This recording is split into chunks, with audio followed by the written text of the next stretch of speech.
Baik, Assalamualaikum warahmatullahi wabarakatuh. Melanjutkan materi yang kemarin, hari ini kita akan bahas utilitas bangunan yang kedua. Kemarin kita sudah bahas utilitas bangunan terkait dengan sistem plumbing, kemudian perhitungan kebutuhan septic tank, pipa pembuangan, dan lain-lain. Hari ini kita akan bahas terkait dengan penghawaan buatan, kemudian terkait dengan kebutuhan lampu dan listrik. Pertama terkait dengan penghawaan buatan. Jadi kalau berdasarkan definisi, penghawaan buatan itu adalah sebuah proses mengkondisikan udara sehingga dapat dicapai temperatur dan kelembaban udara sesuai dengan persyaratan kondisi udara pada ruangan tertentu.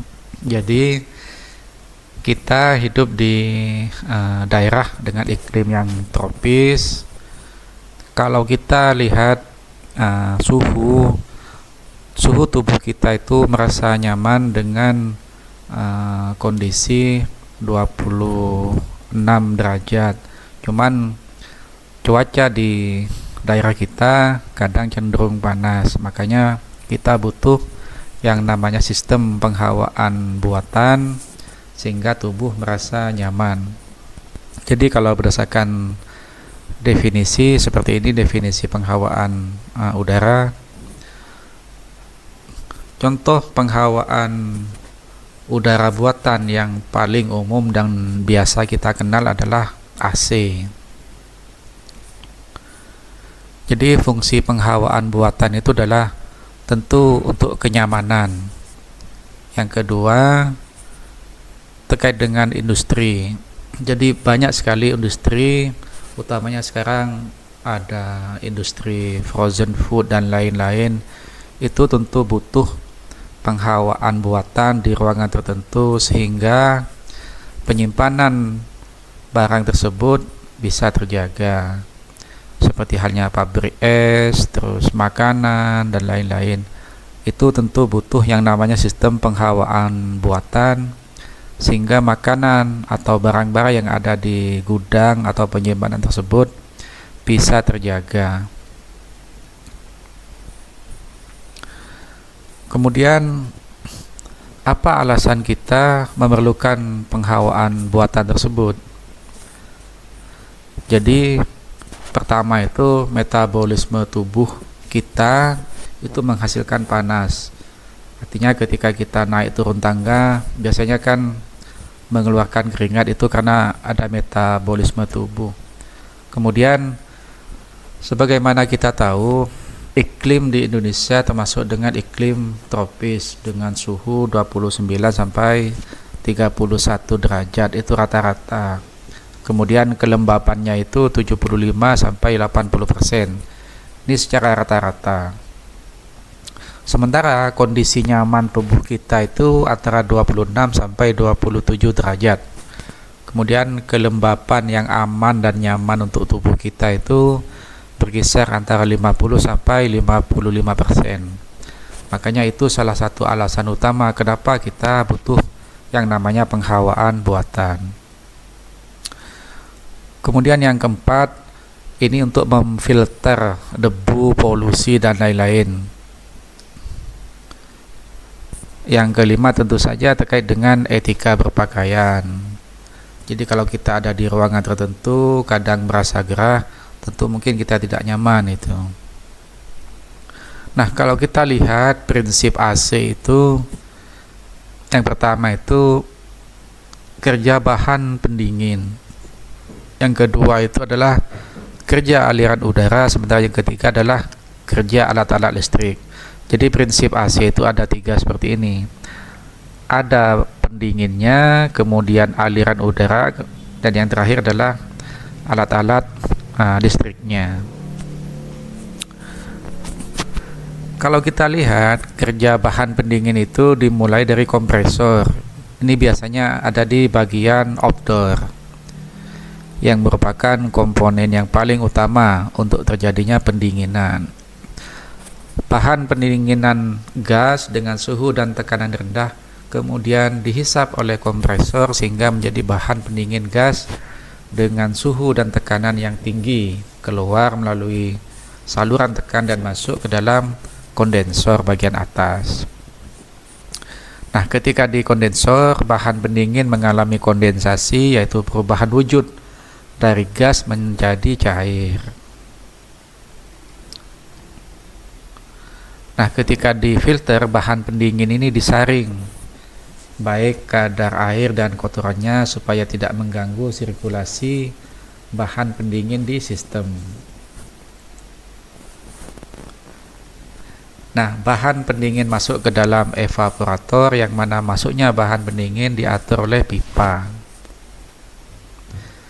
Jadi secara gampang itu adalah prinsip kerja AC. Kemudian kerja aliran udara itu dibedakan menjadi dua. Pertama itu indoor. Indoor itu mengambil udara panas yang ada di dalam ruangan dengan bantuan fan atau kipas dan menyerap hawa panas dengan bantuan evaporator serta menghembuskan udara yang sudah sejuk ke dalam ruangan. Kemudian ada bagian outdoornya. Jadi fungsinya itu mengambil udara di sekitar outdoor dengan bantuan fan atau kipas itu untuk dihembuskan ke kondensor dengan tujuan membantu proses kondensasi. Jadi kenapa AC itu ada yang indoor, ada yang outdoor? Karena dua-duanya mempunyai tugas masing-masing. Nah, kalau kita lihat ini adalah outdoor, kemudian indoornya. Jadi kalau kita lihat AC itu ada 3 bagian. Jadi yang di luar itu namanya kondensor, kemudian yang di dalam itu adalah evaporator, kemudian ada remote AC-nya. Ini contoh AC atau penghawaan buatan yang biasa kita kenal. Jadi jangan sampai kebalik, mana yang di dalam, mana yang di luar itu.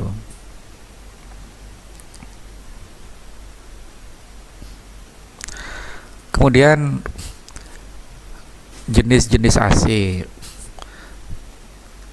Selama ini yang kita kenal mungkin hanya split AC yang nempel di tembok, padahal jenis-jenis AC itu banyak sekali macamnya. Jadi menurut jenisnya, AC yang biasa dipasang pada beberapa tempat seperti ini. Pertama itu AC split wall. Jadi AC split wall terdiri dari indoor, outdoor, kemudian ada pipa dan kabel powernya. Contohnya seperti ini.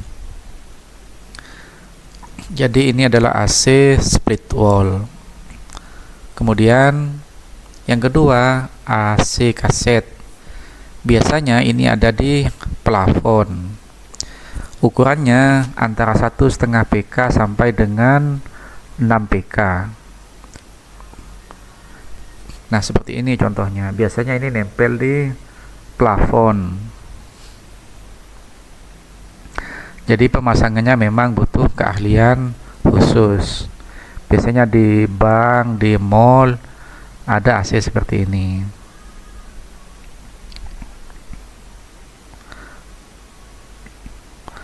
Kemudian yang ketiga ada yang namanya AC split duct. Jadi AC split duct merupakan AC yang pendistribusian hawa dinginnya menggunakan sistem ducting. Jadi AC split duct tidak memiliki pengatur suhu sendiri-sendiri, melainkan dikontrol pada satu titik. Tipe AC ini biasanya digunakan di mall atau gedung-gedung dengan ruangan yang luas. Jadi seperti ini contohnya. Ini split duct. Jadi tetap ada outdoor dan indoornya. Jadi tampilannya seperti ini, biasanya di mall atau di gudang penyimpanan barang itu bentuknya kotak seperti ini. Kemudian yang keempat ada yang namanya AC floor standing. Jadi sesuai dengan namanya, AC ini merupakan AC indoor yang berdiri atau duduk dan bisa dipindah-pindah sesuai dengan keinginan.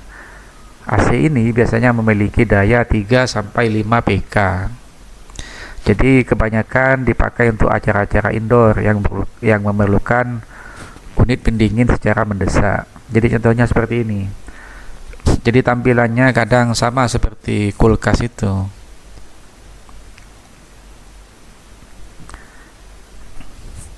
Jadi ini namanya AC floor standing.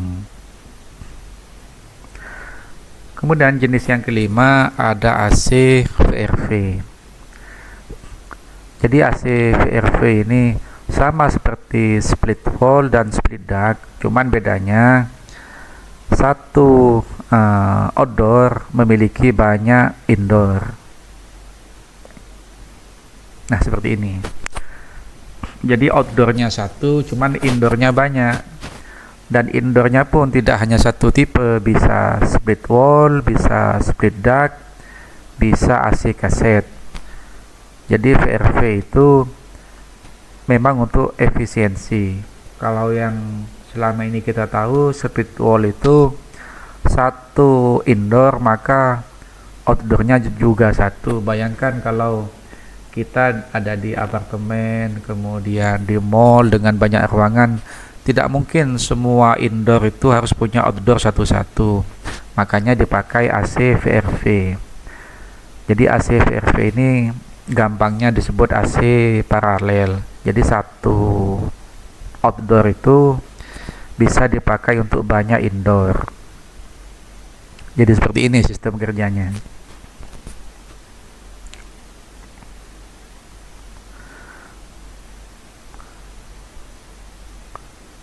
Kemudian yang keenam ada yang namanya AC AHU. Jadi AHU itu Air Handling Unit. Prinsipnya sama dengan VRV, cuman ini untuk kapasitas yang jauh lebih besar. Biasanya digunakan di bandara atau ruang rapat dengan kapasitas yang jauh lebih besar. Jadi bedanya dengan yang VRV, kalau AHU ini dia outdoornya jauh lebih besar. Biasanya outdoornya itu tidak ditempel di dinding, tapi ada di rooftopnya. Karena sedemikian besar bentuknya. Jadi satu outdoor bisa untuk banyak indoor. Penempatannya biasanya ada di rooftop dari gedung itu karena tidak bisa ditempel. Nah, kemudian bagaimana tips mengetahui kebutuhan PKAC dan daya pendinginan, atau dalam istilahnya itu BTU per hour atau per jam. Nah, salah satu hal yang sering menjadi pertanyaan saat kita memutuskan akan menggunakan AC adalah bagaimana cara kita mengetahui PKAC yang sesuai dengan ruangan kita. Tentu hal ini perlu mendapat perhatian karena hubungannya dengan besaran pemakaian listrik yang harus kita bayar tiap bulannya. Jadi unit AC yang terlalu besar dibanding dengan luas ruangan akan membuat pemakaian listrik menjadi boros. Nah, demikian juga sebaliknya. AC yang terlalu kecil dibanding dengan luas ruangan akan membutuhkan waktu yang lebih lama untuk mendinginkan ruangan. Hal ini tentu juga akan membuat tagihan listrik menjadi lebih besar. Ada 3 faktor yang harus kita perhatikan saat akan menentukan PKAC. Pertama, bahan pendinginan AC atau BTU per hour. Yang kedua, daya listriknya. Yang ketiga, PK atau ukuran dari kompresor AC tersebut. Nah, sebagian dari kita mungkin lebih mengenal angka PK atau horsepower pada AC. Jadi PK itu gampangnya disebut dengan daya kuda atau kemampuan. Sebenarnya PK itu adalah satuan daya pada kompresor AC, bukan daya pendinginan AC. Lalu bagaimana cara kita menghitung dan menyesuaikan daya pendingin AC dengan ruangan kita? Maka untuk menyiasatinya, kita harus mengetahui dulu kemampuan dari PK AC tersebut, seperti pada kolom berikut. Jadi BTU per hour ini adalah kebutuhan kita, sementara PK itu adalah ukuran AC-nya. Jadi kalau kebutuhan kita itu kurang lebih sekitar 5.000, maka AC yang dibutuhkan cukup ukuran setengah PK. Kalau kebutuhannya kurang lebih sekitar 7.000, maka cukup AC dengan ukuran 3/4, begitu seterusnya. Jadi tugas kita adalah mencari tahu berapa nilai BTU yang dibutuhkan. Kalau nilai BTU-nya sudah ditentukan, sudah ditemukan nilainya, tinggal kita pilih saja AC yang sesuai.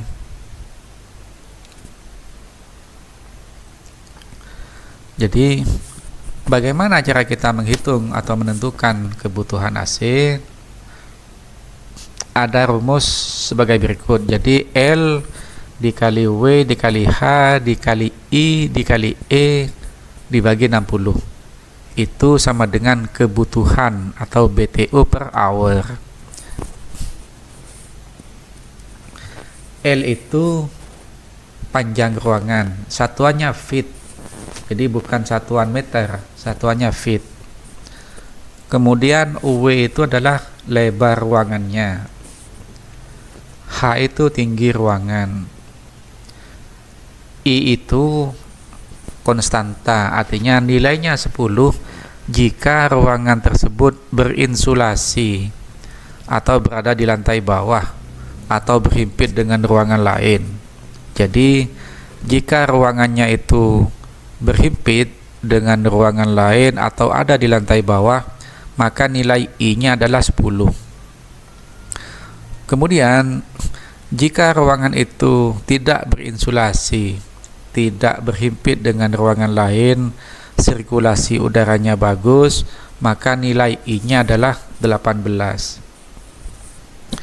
Kemudian E itu adalah konstanta juga, nilainya 16 jika dinding terpanjang menghadap atau berada di sisi utara, nilainya 17 jika ada di sisi timur, kemudian nilainya 18 jika ada di sisi selatan, dan nilainya 20 jika posisi ruangannya menghadap atau ada di sebelah barat.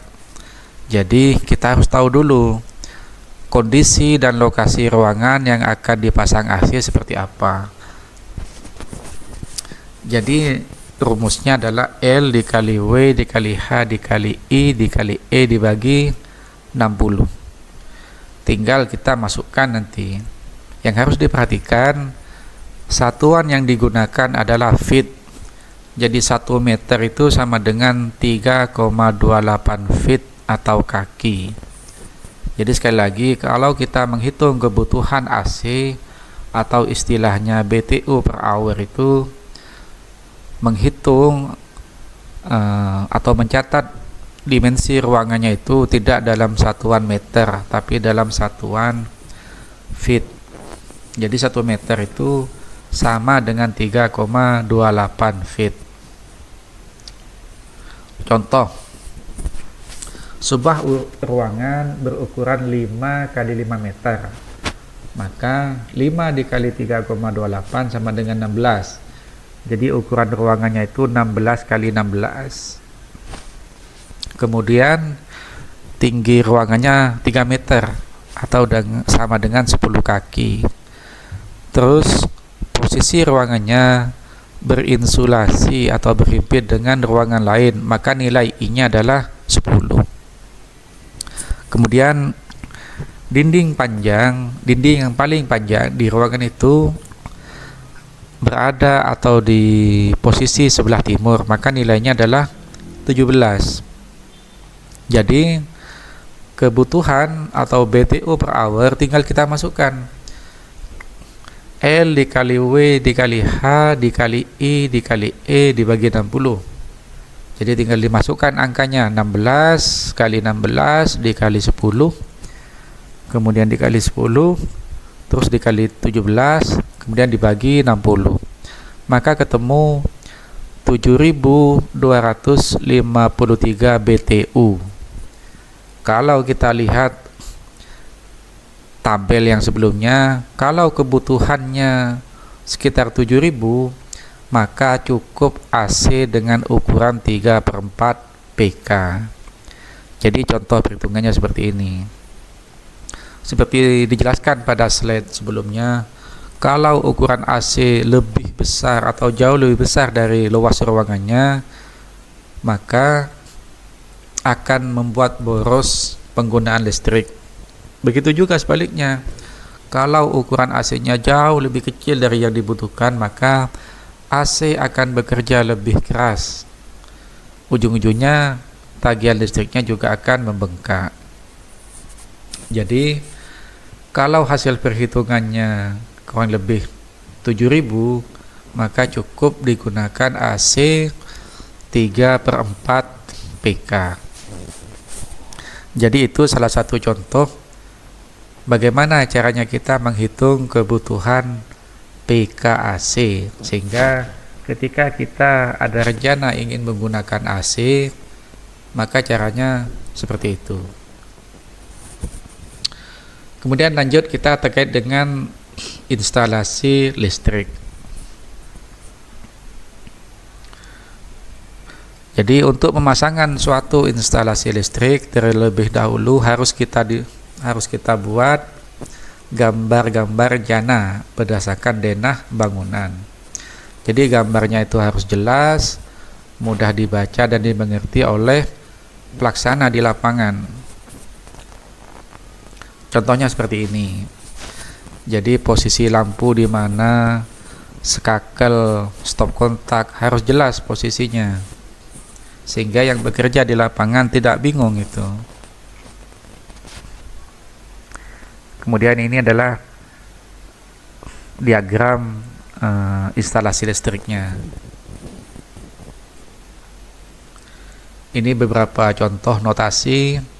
Ada skakel engkel atau skakel tunggal, kemudian ada skakel ganda, ada stop kontak dan lain-lain, sehingga nanti ketika Anda membuat gambar bestek atau gambar kerja, maka notasi-notasi untuk pekerjaan instalasi listrik harus dibuat dengan jelas.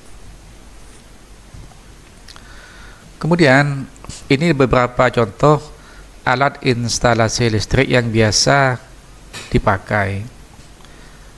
Yang pertama saklar ya. Jadi saklar ini adalah komponen instalasi yang berfungsi untuk memutus dan menghubungkan rangkaian listrik. Jadi bentuknya seperti ini. Jadi yang ada yang isinya satu atau tunggal, ada yang isinya ganda itu. Jadi ini adalah contoh beberapa saklar ya. Ada saklar tunggal, ganda dan macam-macam. Yang kedua fitting. Jadi fitting itu tempatnya lampu. Jadi tempat untuk memasang bola lampu. Jadi seperti ini.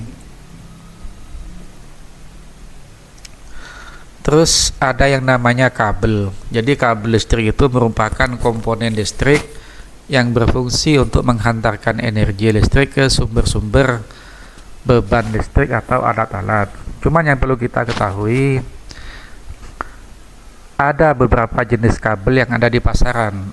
Jadi dari beberapa itu cukup 3 jenis yang harus kita pahami, yaitu kabel NYA, NYM dan NYY. Jadi kalau kita jadi konsultan berencana harus paham itu, karena masing-masing kabel punya karakteristik, punya tugas dan fungsinya masing-masing itu.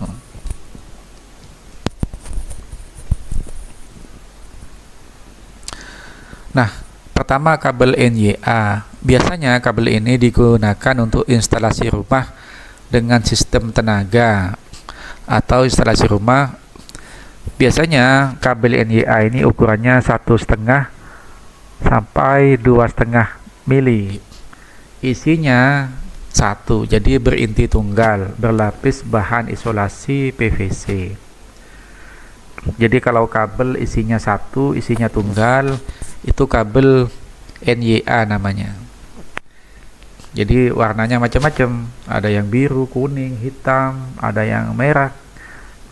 Jadi satu inti, satu isi, bungkusnya juga tunggal, maka itu kabel NYA namanya. Kemudian tipe selanjutnya adalah kabel NYM. Kabel ini biasanya berwarna putih atau abu-abu. Isinya itu macam-macam, ada yang berisi 2, 3 atau bahkan 4. Memiliki lapisan isolasi 2 lapis, sehingga tingkat keamanannya jauh lebih baik dari kabel NYA. Tentu harganya juga berbeda.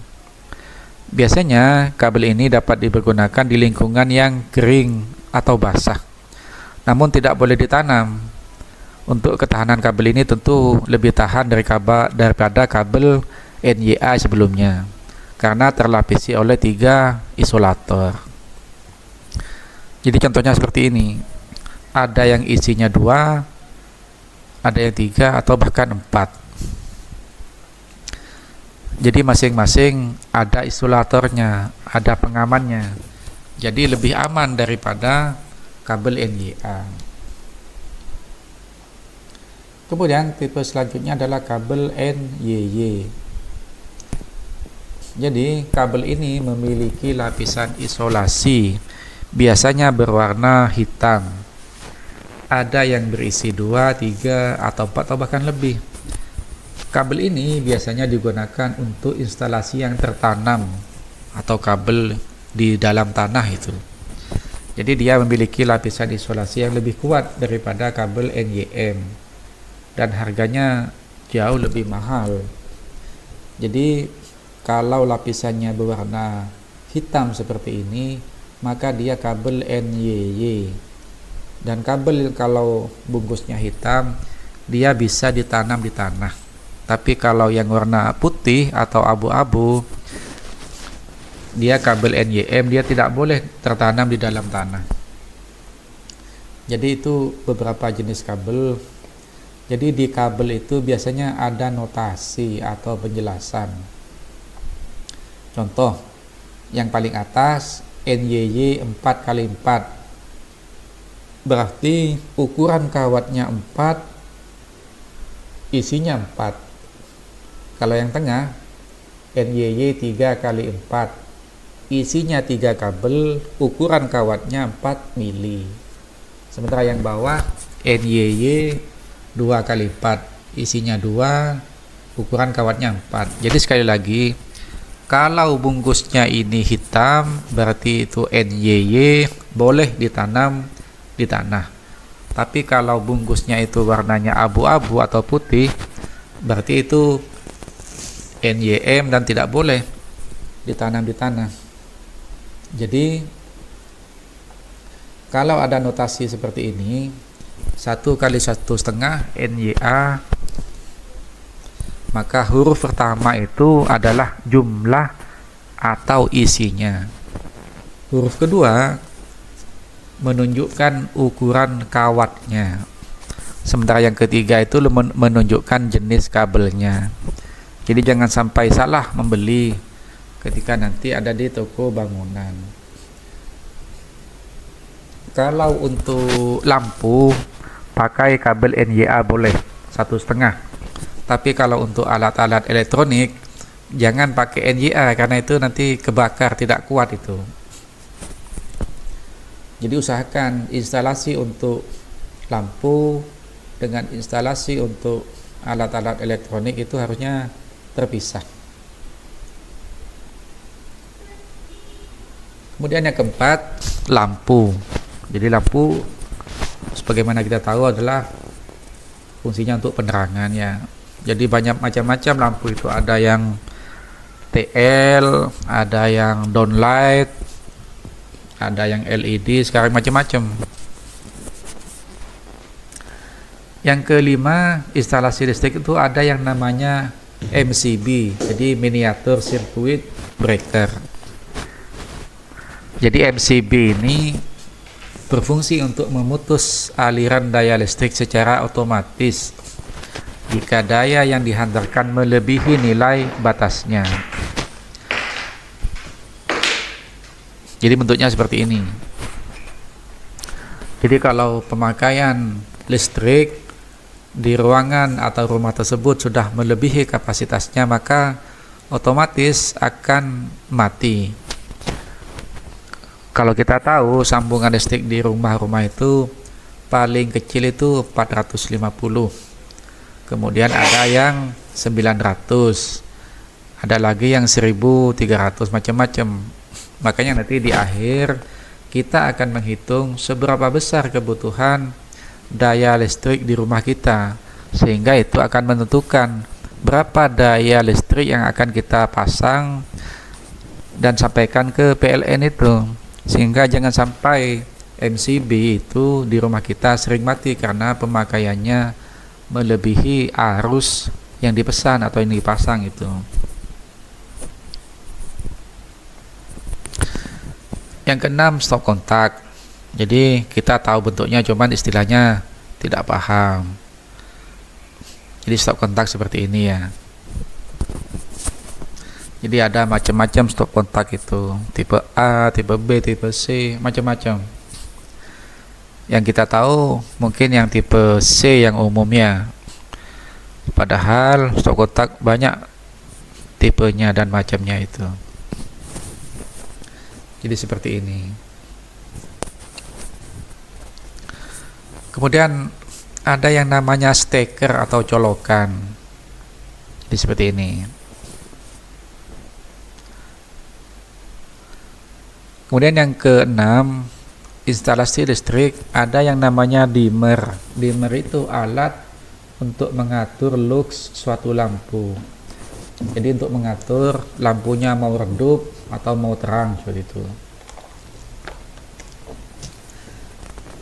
Ini kadang ada di hotel. Jadi kalau kita mau lebih redup, jadi ditekan yang sebelah kiri itu.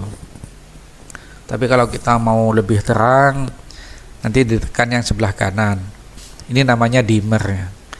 Jadi bentuknya hampir sama dengan sekakel, tapi fungsinya berbeda. Kemudian bagaimana caranya kita menghitung jumlah titik lampu dan daya listrik pada suatu ruangan? Jadi perhitungan daya listrik itu harus disesuaikan dengan fungsi ruangannya, karena setiap ruangan mempunyai batasan lux atau terang lampu yang berbeda. Artinya kamar tidur, ruang kerja, ruang makan itu mempunyai kebutuhan lux atau keterangan cahaya lampu yang berbeda. Maka kita harus tahu dulu fungsi dari ruangan tersebut. Yang kedua, jenis lampunya, karena hal ini mempengaruhi banyaknya cahaya yang dihasilkan. Yang ketiga adalah titik lampunya. Hal ini agar distribusi cahaya itu bisa lebih merata dan maksimal. Kemudian yang keempat, daya listrik yang dipasang. Jadi daya listrik yang terpasang tidak boleh melebihi angka maksimum yang ditentukan pada setiap ruangan. Dan menurut SNI, batasan untuk sebuah ruangan salah satunya seperti berikut. Jadi kalau untuk kantor atau tempat industri tidak boleh melebihi 15 watt per meter persegi. Kemudian kalau untuk rumah itu tidak boleh melebihi 10 watt per meter persegi. Demikian juga untuk lokasi atau gedung-gedung lainnya.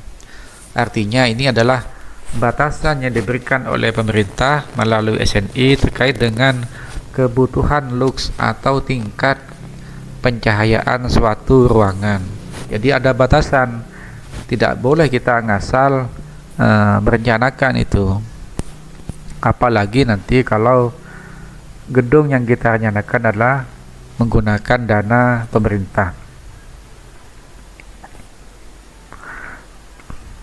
Jadi perhitungan-perhitungan itu coba nanti kita terapkan di rumah masing-masing untuk mengecek apakah rumah kita sudah tepat penggunaan listriknya atau bahkan malah boros itu.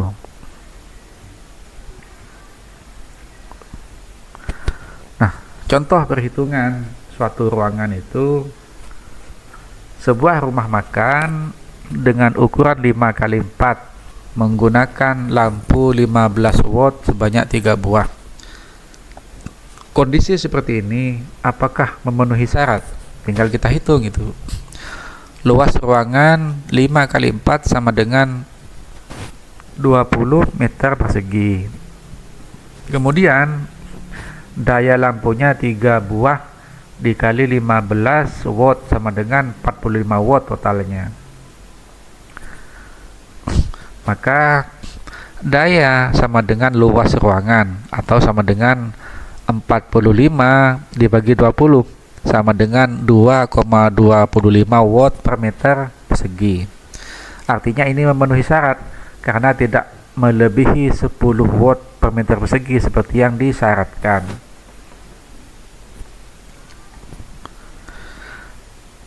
Kemudian seperti yang disampaikan sebelumnya, kondisi titik lampu itu menentukan agar pencahayaannya bisa merata.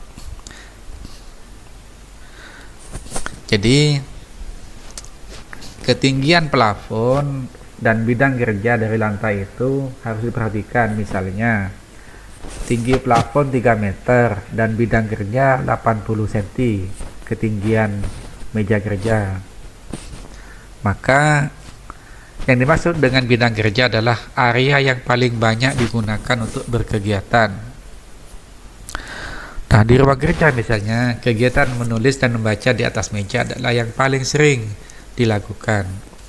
Sehingga ketinggian meja tersebut menjadi patokan bidang gereja. Nah, yang kedua, ada istilah yang namanya lumen. Lumen itu adalah jumlah cahaya yang dihasilkan sebuah lampu. Lumen biasanya dipakai sebagai satuan kuat atau terang cahaya lampu tersebut. Yang ketiga, jarak ideal antara titik penerangan lampu di plafon dengan lantai adalah 2,5. Jadi di ketinggian manapun lampu diletakkan, usahakan agar jarak ini bisa terpenuhi supaya terangnya lampu dapat diterima oleh ruangan dan tersebar merata. Ini adalah contoh box lampu Philips 5 watt ya. Jadi kalau lampu Philips 5 watt dia menghasilkan 47 lumen per watt. Jadi kalau kita beli lampu Philips dengan 5 watt itu katanya bisa menghasilkan 47 lumen atau tingkat pencahayaan. Walaupun sama-sama 5 watt, kalau berbeda merek bisa saja lumen yang dihasilkan berbeda pula. Jadi nanti bisa dilihat di box atau di bungkusnya itu.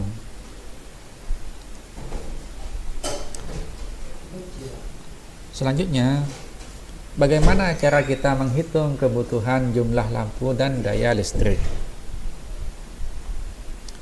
Rumusnya seperti ini. Jadi N sama dengan E kali L dikali W dibagi konstanta itu dikali LLF kali CU kali N. Jadi ini adalah rumus untuk mencari jumlah lampu. Jadi Ini adalah keterangannya.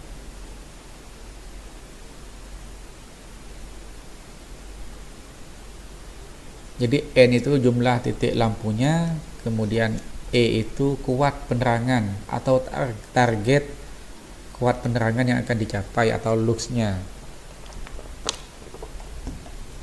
Jadi setiap ruangan itu mempunyai target penerangan yang macam-macam atau berbeda.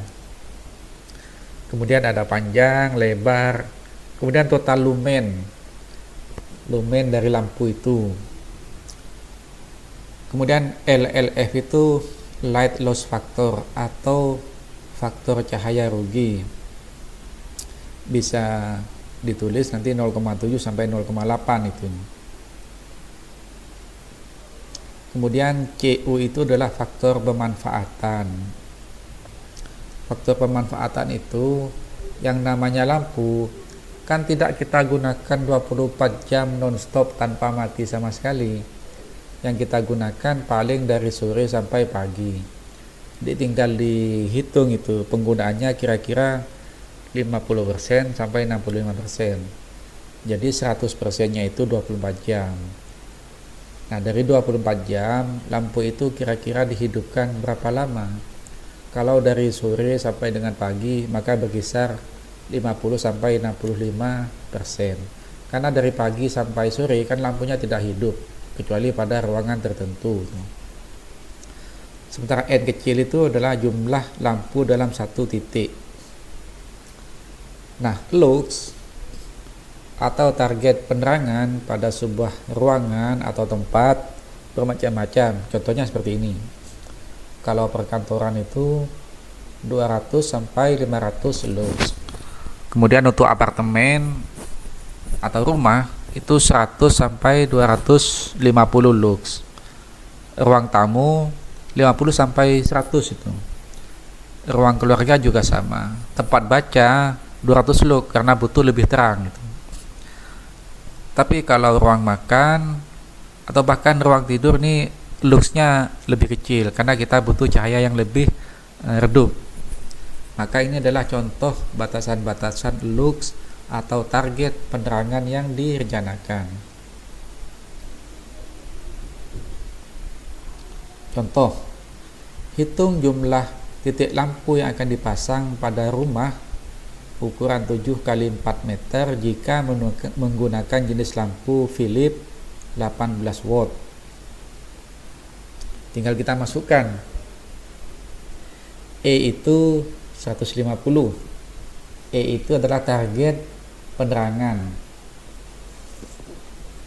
L-nya, L dan W adalah ukurannya 7 kali 4. Kemudian lumennya 1098. LLF-nya kita masukkan maksimal 0,8. Tadi LLF nilainya 0,7 sampai dengan 0,8. Kita ambil yang maksimal 0,8. Kemudian CU itu tingkat pemanfaatan. Kita tulis 70%.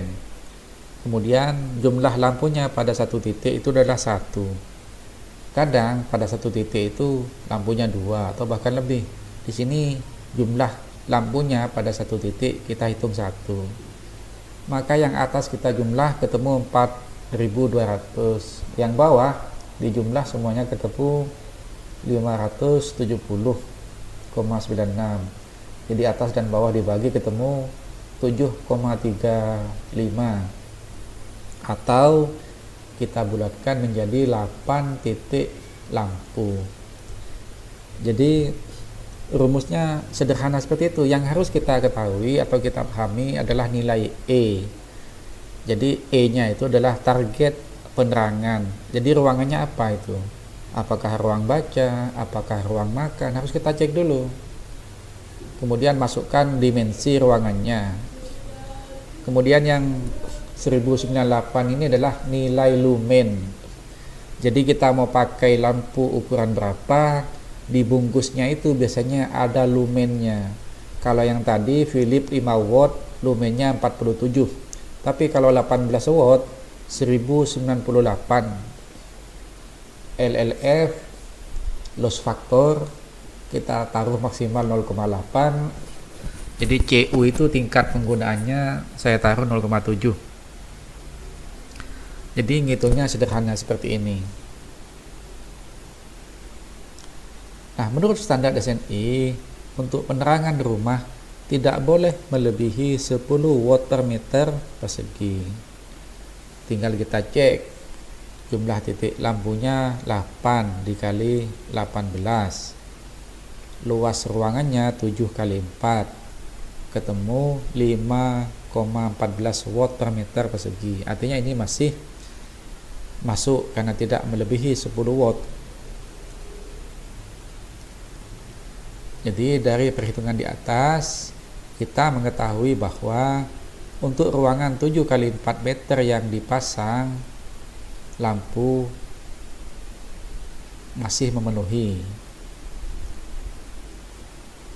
Contoh kedua, jumlah titik lampu yang akan dipasang pada ruang makan ukuran 5 kali 4 meter jika menggunakan jenis lampu Philips 18 watt, berapa yang dibutuhkan?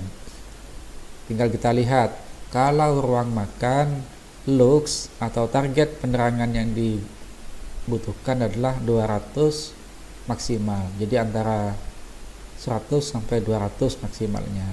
Tinggal kita mau pakai yang mana itu. Tinggal kita masukkan. Contoh saya ambil nilai E-nya itu yang minimal 100. L dikali W adalah dimensi ruangannya 5 kali 4. Kemudian lumennya 1098 atau 1098. LLF loss faktornya 0,8. CU tingkat penggunaan 0,7. Kemudian dikali N kecil ini jumlah lampu pada satu titik. Jadi 2000 dibagi 570 ketemu 3,5 atau kita bulatkan menjadi 4 titik lampu. Jadi sekali lagi yang harus diperhatikan adalah nilai E kemudian nilai lumen atau lampu yang akan digunakan. Contoh ketiga, hitung jumlah titik lampu yang akan dipasang pada ruang tidur ukurannya 3 kali 4. Kalau tadi ruang makan, sekarang ruang tidur. Nilai E-nya, target penerangannya tentu berbeda.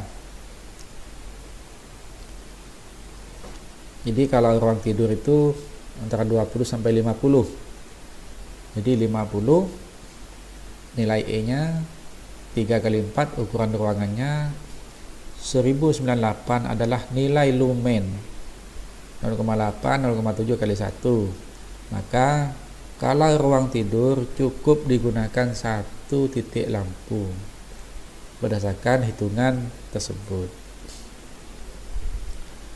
Kemudian kalau kita sudah bisa menghitung kebutuhan titik lampunya, yang dibutuhkan sekarang adalah bagaimana cara kita menghitung daya listrik yang diperlukan. Seumpamanya kita mau masang listrik ke PLN, maka PLN butuh data. Kita mau masang daya berapa? Ada dayanya 450, ada 900 dan seterusnya.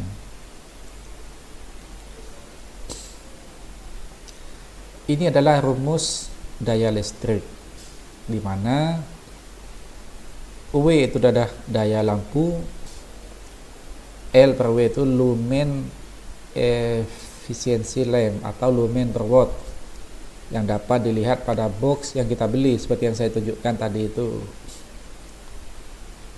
Jadi setiap rumah yang dialiri listrik pasti dilengkapi dengan meter listrik dan MCB atau miniatur circuit breaker yang dipasang oleh PLN. Jadi fungsi meteran listrik itu tentunya adalah mengukur seberapa besar arus listrik yang digunakan. Ini untuk menghitung tagihan. Kemudian MCB alat yang berfungsi untuk membatasi arus listrik yang digunakan.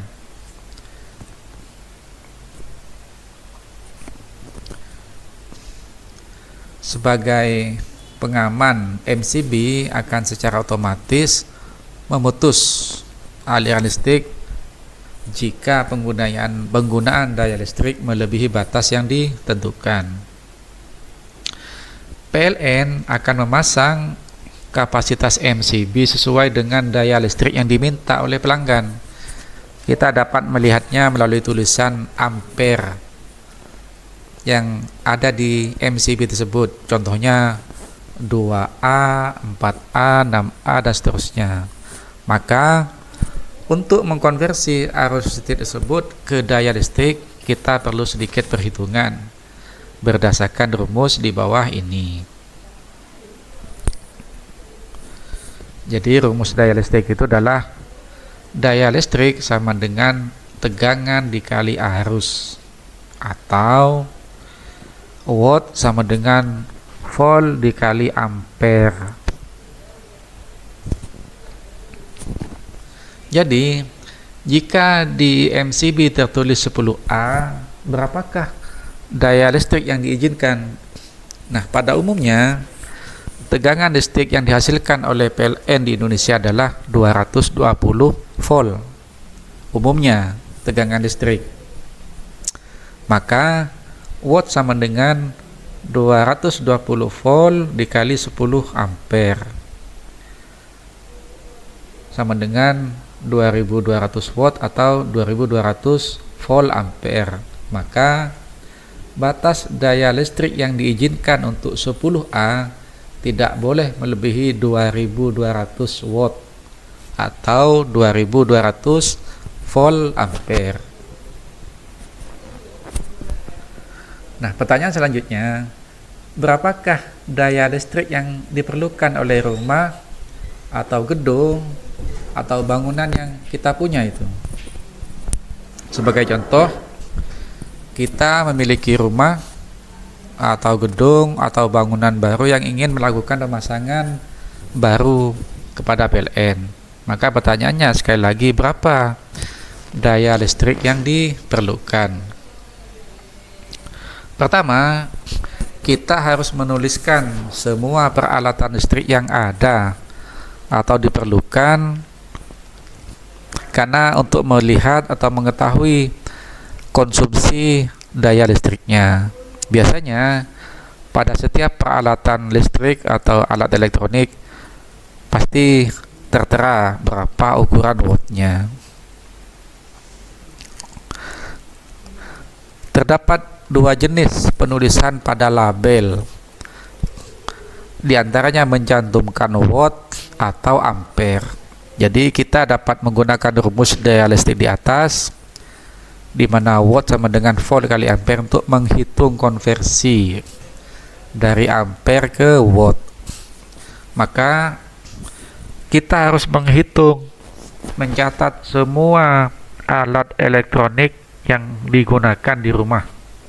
Contoh, 2 unit AC 1 PK, 1 unitnya 820 watt dikali 2, maka sama dengan 1640. Ada 2 unit TV LED, ini contoh, masing-masingnya 55 watt dikali 2 unit, maka 110. Demikian seterusnya. Semua peralatan listrik, semua peralatan elektronik yang mungkin ada dan akan digunakan, semuanya dicatat, dijumlah. Di sini contohnya ketemu 2854 watt daya yang kemungkinan kita butuhkan. Maka kalau kita sudah mengetahui daya listrik yang diperlukan adalah 2800 watt atau 2800 volt ampere, kita konversi dulu menjadi daya listrik sebagai berikut. Jadi arus sama dengan watt dibagi volt. Jadi arus sama dengan 2850 watt dibagi 220 volt. Jadi ketemu 12,97 ampere. Maka tinggal kita lihat yang dibutuhkan adalah 12, sekian A, sementara pilihannya antara 10A sampai dengan 16A. Jadi kalau 10A itu berarti 2200, tapi kalau 16A itu 3500. Tinggal kita pilih kita mau gunakan yang mana. Jadi pengajuan atau permintaan daya listrik yang digunakan ke PLN adalah 3500 volt ampere atau 16A. Jadi hal yang perlu diperhatikan adalah makin tinggi daya listrik yang dipasangkan, maka makin tinggi pula biaya beban yang dikenakan. Oleh karena itu, kita perlu memilih pemasangan daya listrik yang sesuai dengan kebutuhan saja. Jadi pemakaian listrik yang terlalu rendah atau tidak cukup akan mengurangi arus listrik yang digunakan, yang mengakibatkan MCB-nya otomatis mati. Hal ini dapat merusak peralatan elektronik yang ada di rumah kita. Sedangkan sebaliknya, jika pemasangan daya listriknya terlalu tinggi, akan menyebabkan semakin tingginya tagihan listrik yang dikenakan. Jadi itu beberapa materi untuk sistem utilitas. Kemudian ada tugas. Jadi yang pertama itu hitung kebutuhan AC pada kamar yang Anda tempati jika data yang ada sebagai berikut. Ini seolah-olah ruangan kalian mau dipasang AC. Datanya sebagai berikut. Jadi L-nya, lebarnya itu 6,x meter. Kemudian W-nya jadi panjang 6,x, lebarnya 5,y meter. Tingginya 3,x meter. Kemudian nilai I-nya itu ruangannya berinsulasi. Ini untuk NPM terakhir ganjil. Kemudian ruangan tidak berinsulasi untuk NPM genap. Kemudian nilai E. Jadi tinggal disesuaikan. Kalau NPM-nya terakhir adalah 0 sampai 2, berarti dinding terpanjang ada sisi utara. Tinggal disesuaikan. Perhatikan kalau untuk menghitung BTU per hour untuk kebutuhan AC, satuannya bukan meter, tapi feet atau kaki. Jadi nanti tinggal dikonversi. Yang kedua, hitung kebutuhan lampu pada kalau NPM terakhirnya 0 dan 9 itu untuk ruang tamu. Kalau NPM terakhir 1 dan 8 itu untuk ruang keluarga. Demikian seterusnya ya, tinggal disesuaikan dengan NPM masing-masing.